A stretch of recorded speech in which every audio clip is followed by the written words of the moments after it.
اے محمد صلی اللہ علیہ وسلم، لوگ آپ سے عزت والے مہینے میں لڑائی کرنے کے بارے میں دریافت کرتے ہیں۔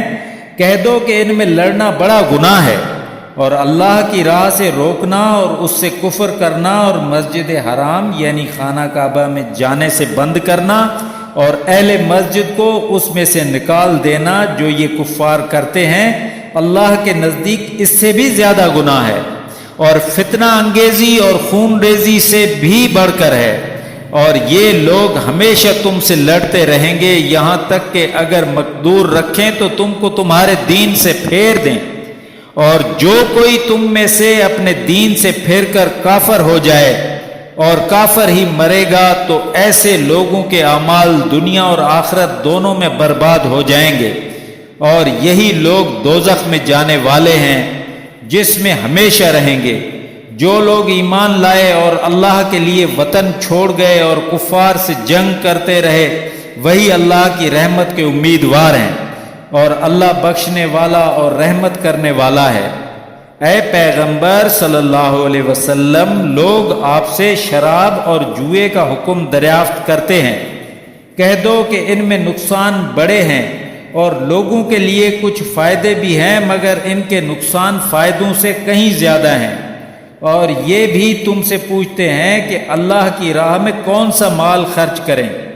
کہہ دو کہ جو ضرورت سے زیادہ ہو، اس طرح اللہ تمہارے لیے اپنے احکام کھول کھول کر بیان فرماتا ہے کہ تم سوچو، یعنی دنیا اور آخرت کی باتوں میں غور کرو۔ اور تم سے یتیموں کے بارے میں بھی دریافت کرتے ہیں۔ کہہ دو کہ ان کی حالت کی اصلاح بہت اچھا کام ہے، اور اگر تم ان سے مل جل کر رہنا یعنی خرچ اکٹھا رکھنا چاہو تو وہ تمہارے بھائی ہیں، اور اللہ خوب جانتا ہے کہ خرابی کرنے والا کون اور اصلاح کرنے والا کون ہے۔ اور اگر اللہ چاہتا تو تم کو تکلیف میں ڈال دیتا، بے شک اللہ غالب اور حکمت والا ہے۔ اور مومنو، مشرک عورتوں سے جب تک ایمان نہ لائیں نکاح نہ کرنا، کیونکہ مشرک عورتیں خواہ تم کو کیسی ہی بھلی لگیں اس سے مومن لونڈی بہتر ہے۔ اور اسی طرح مشرک مرد جب تک ایمان نہ لائیں مومن عورتوں کو ان کی زوجیت میں نہ دینا، کیونکہ مشرک مرد خواہ تم کو کیسا ہی بھلا لگے مومن غلام سے بہتر ہے۔ یہ مشرک لوگوں کو دوزخ کی طرف بلاتے ہیں، اور اللہ اپنی مہربانی سے بہشت اور بخشش کی طرف بلاتا ہے، اور اپنے حکم لوگوں سے کھول کھول کر بیان کرتا ہے تاکہ تم نصیحت حاصل کرو۔ صدق اللہ العظیم۔